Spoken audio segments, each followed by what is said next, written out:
What's going on, everyone? Today we have got my annual Elite Set Pieces Guide video for FM24 this time around, and FM24 is very different than in years past because in years past it was kind of plug and play. This year it's highly customizable to some degree to where some of it I didn't even know existed until about last week. Now, set pieces, especially for me this year, and I'm sure for a majority of you, this year it's been very tricky on trying to find that perfect balance on what we want from our set pieces, because in years past it's been very simple and straightforward. But now with all the different options, you can kind of do anything that you might possibly want to do when it comes to set pieces. So we're going to be going over 3 different things in today's video. One is the super simplistic version of the set pieces if you wish to go that route.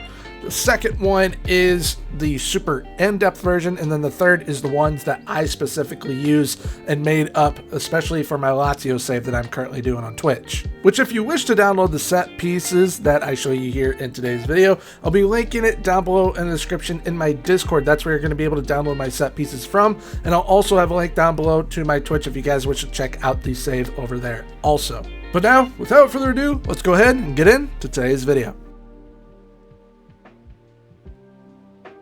So, here we are on the tactics page, doing it with Sporting in Portugal. When you do set pieces, this is as if it is brand spanking new. You have not touched it whatsoever. These are what you are going to want to go ahead and make sure that you are clicking to get the best kind of blank canvas set piece available to you. So you're going to go ahead and go with hybrid over the player marking and zonal marking. So you click hybrid. You will then want to mark the near post. And then when making the decision on how many players you want back and forward when defending the set piece, you're going to go ahead and choose balanced. Now for choosing how to attack on the set pieces, you're going to choose near post. You'll then choose balanced once again, and then you will choose in swinger. And then that will bring you to this screen where you have the defensive scenario as well as the attacking scenario.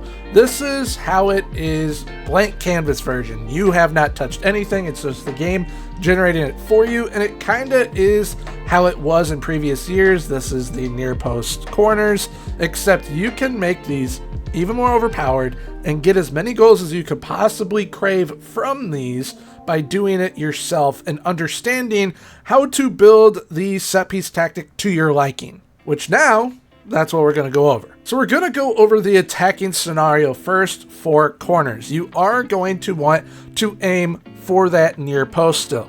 However, where you see in the box threats, out of the box, and recovery defenders, a lot of this is about to change. So you'll now see that it looks pretty different from the generic version that it generates for you.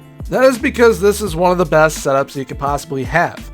Now, when setting up on a corner routine, you're going to want to make sure that you have at minimum 2 aerial presence at the near post. I suggest 2. Some people will go 1. Some people might even go 3, to where you have 3 people in this general area, which I do currently have, except A4 right here, which in this case is Usman Diamande. He is on go forward. So when you whip in the ball, he is generally just going to go forward, trying to create a little chaos, because the main targets that you are trying to hit are A1 and A2. That means aerial threat number 1, aerial threat number 2. Those are your 2 best aerial players, which for us is Sebastian Coates at A1 and Gonzalo Inacio at A2, which with a setup like this where both of them are at the near post, one attacking the near post, one lurking near post, as we can see right here on those instructions, they have a boatload of goals. Coates once had 17 goals and Gonzalo Inacio with 12. Which contribution-wise from corner routines, that is pretty nice in FM24. But you're probably wondering, right, what are these instructions that you can do for those aerial threats within the box? You have go forward, attack near post, attack the far post, attack the ball from the edge of the area, so from the edge of the box, lurk at near post, lurk at far post, and mark the keeper. As we see here on this, I have attack near post, lurk at near post, mark keeper, and go forward. Then when we get to box threats, I have one player lurking at the far post. The reason why I have someone lurking at the far post is because if that ball is overhit, it is going to go right to that player lurking at the far post. However, there is something else that you can do with a box threat as well. You can do the exact same instructions that you can do with those aerial threats, except when you think of a box threat, think of like the set piece version of a box midfielder. They're going to kind of be able to do a little bit of everything for you. So if you have someone that is quite tall, but they aren't one of your best aerial presence players, like a center back might be, or even a striker, you can throw them on the box to box threats, which for us is Mr. Pedro Gonçalves. He's not a giant and he's not great aerially either. However, if that ball is whipped further and over to him, I know he is 100% going to bang in that goal because of his finishing ability and just being able to be a great mental player as well. So he has the smarts. But you can see 3 of those important attributes highlighted right here. You got anticipation, finishing, and off the ball. So on all of these roles here, you're going to be able to see, okay, what attributes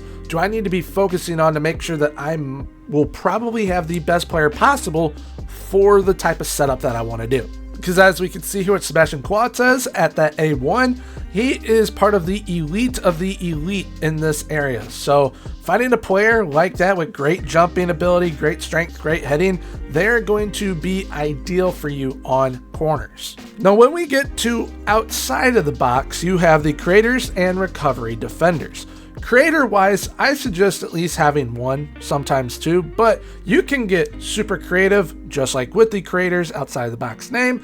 You can have 3 of them. And instead of having this box threat here with Pedro, you can then drag it over to creators, and then you have 3 creative outlets, which sometimes they can be absolutely ridiculous for you. And notice how when I dragged him over here to become that C3, creator 3, A4 ended up moving from a more central location to out wide because now they're going to be going forward from that out wide area because they know, okay, if they do overhit the corner, then we definitely need to have someone working at the far post, and that A4 is going to be going forward towards that far post. And when it comes to those creative players for the creator roles, the 3 most important attributes for them are long shots, technique, and crossing. Because especially for C3 or C2, that long shot ability is definitely going to be coming in handy.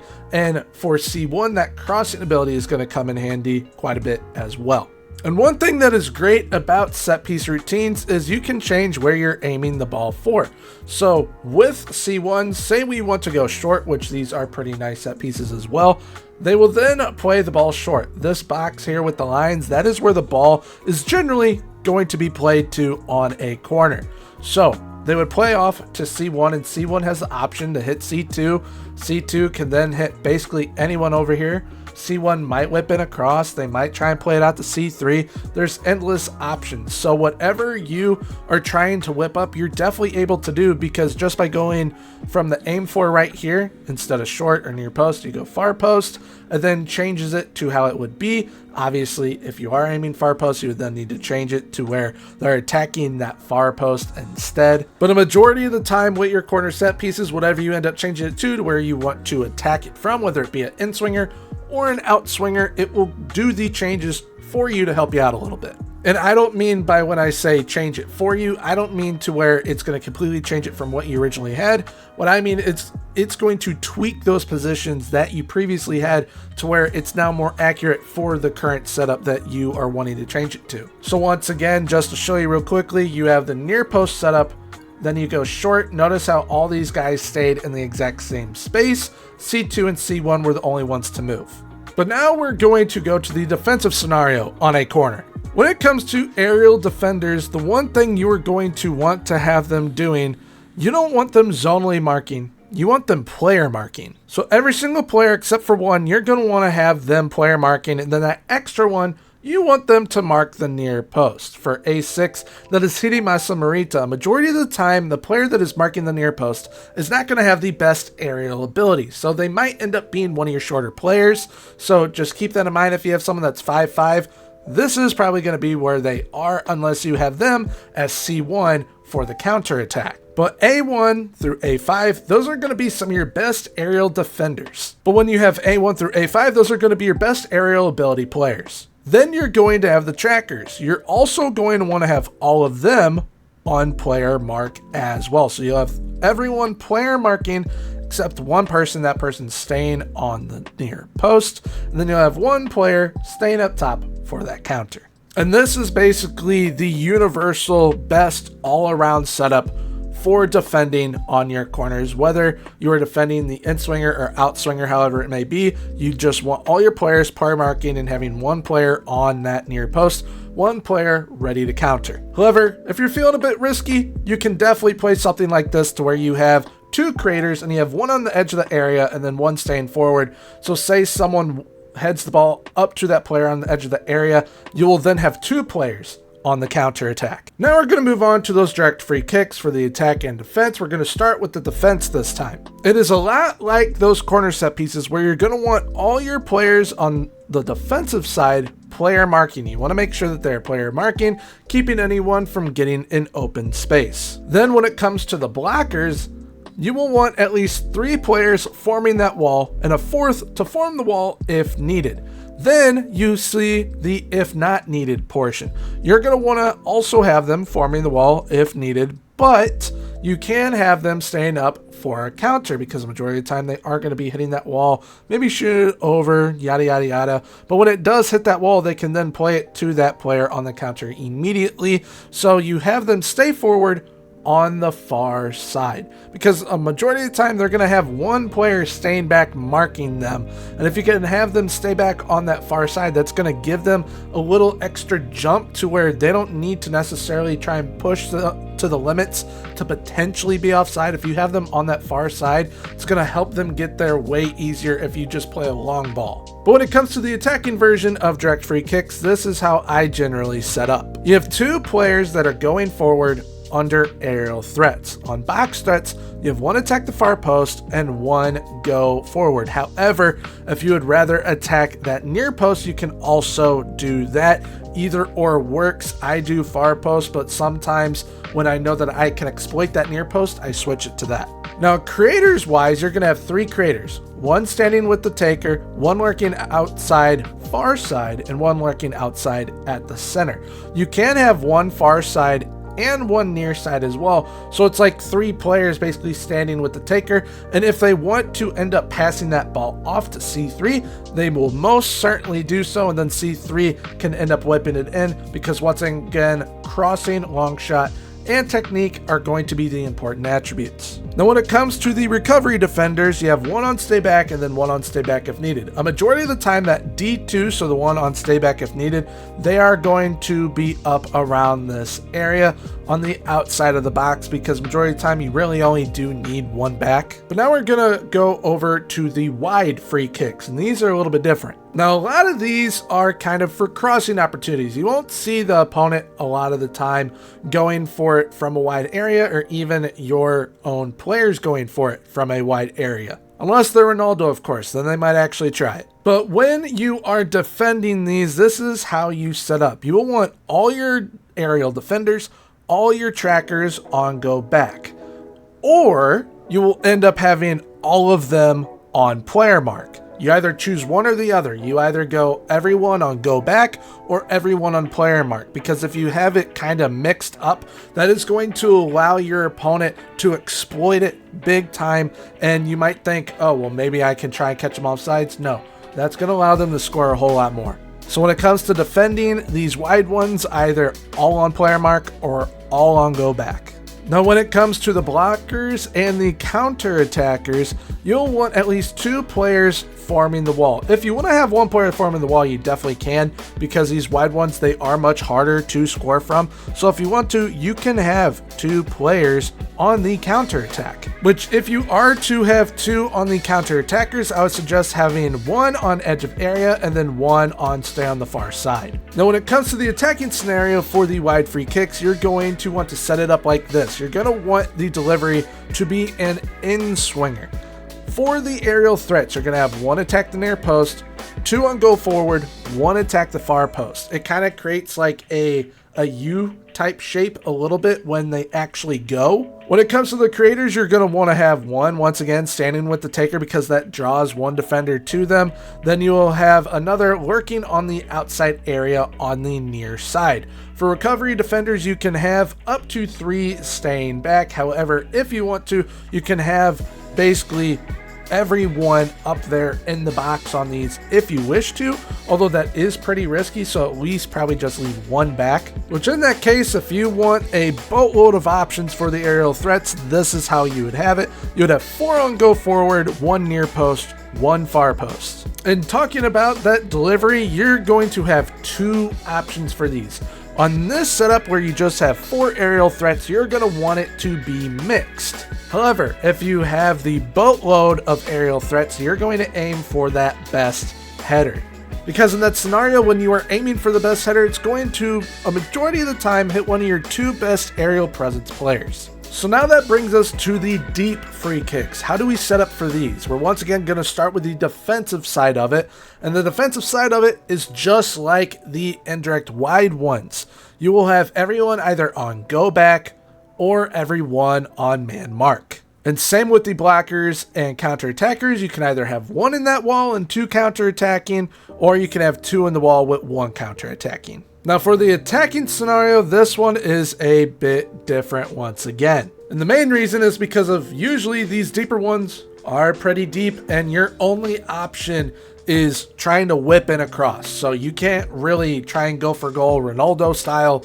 It's all right. We have to settle for a cross. Hopefully someone gets ahead to it. So in this scenario, you are basically lining up the exact same as the wide, except you're going to have 3 aerial threats, 2 box threats on go forward this time. So last time there were no box threats and you had 4 aerial threats. This time 3 aerial, 2 box. You'll have 1 player standing with the taker, 1 lurking outside to the far side for those rebounds. They can then go for a long shot or even try and play it off to one of the box threats, as the box threats are going to be much more tactical players than those aerial threat players. And then you'll have 2 players on stay back. Now for the delivery, what are you aiming for? This time it is best header.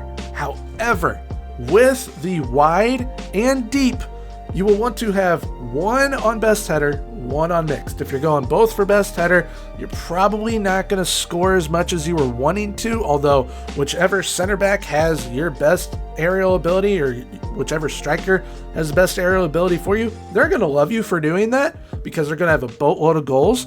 But if you want it to be as kind of, all right, I'm going to try and get the most opportunities I can from these, have 1 on best header, 1 on mixed. Which preferably, for me at least, from the deep, best header is kind of what seems to work best. But now we get to the throw-ins. And the throw-ins, this is the one that I was like, damn, I didn't even know that this really existed up until last week when I really started doing testing on all of this. This is how it is for throw-ins. You basically get 2 options here. So right now we're in the defensive third throw-in section. When you go to throw-ins, there's defensive third, middle third, and attacking third. Right now we're on defensive third. You either throw it in to retain the possession or you throw it in to work the line. When you are in your defensive third, only, and I mean only, do retain possession. Because work the line, that is trying to be a little bit more aggressive. It's basically the throw-in version of a 50-50 ball. It's either your team's going to get it or they're not. So definitely do retain possession in the defensive third. Now in the middle third, you once again have those same 2 options, retain possession or work the line. This is where it is completely up to you. If you want to be a little bit safer, go retain possession. However, I think if you throw it on, work the line, because it's worked against me plenty of times.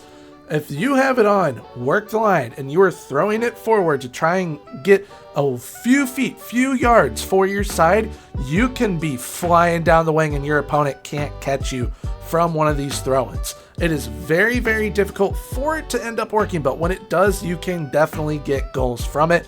So if you're willing to take that risk, work the line. This is how it'll end up being. It's basically the long throw version from the middle of the field.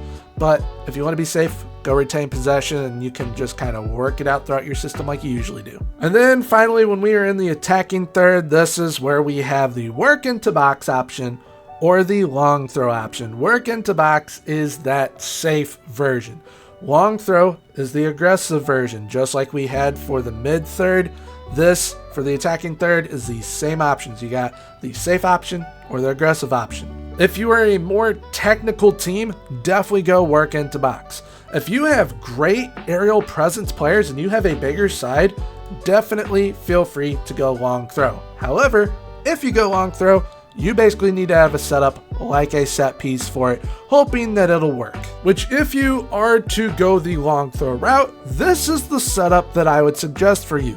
Lurk at near post, attack near post, mark keeper, and lurk at the far post for those aerial threats. For your creators, you're going to have one on the far side, the near side, and at center. And then recovery defenders, you have one on stay back and then one on stay back if needed. And of course, when it comes to those long throws, having someone with great long throw ability is going to make doing this a much higher success rate. So there we have it for today's video. Hope you guys did enjoy. If you guys wish to download my set pieces that I personally use, I'll have a link to my Discord down below in the description. That's where you're going to be able to download it from, because the majority of these set pieces that you saw here in today's video are set piece setups that I do tend to use. But overall, I hope that this definitely helps you guys create those set pieces that you guys are looking for to help you score as many goals as possible. If you happen to enjoy today's video, please feel free to leave a like, comment, and subscribe. Subscribing is 100% free, so why not hit that sub button. Right now I'll be popping up a video of my most recent tactics, so definitely make sure to check that out. But until next time, everyone, have a good one. Bye-bye.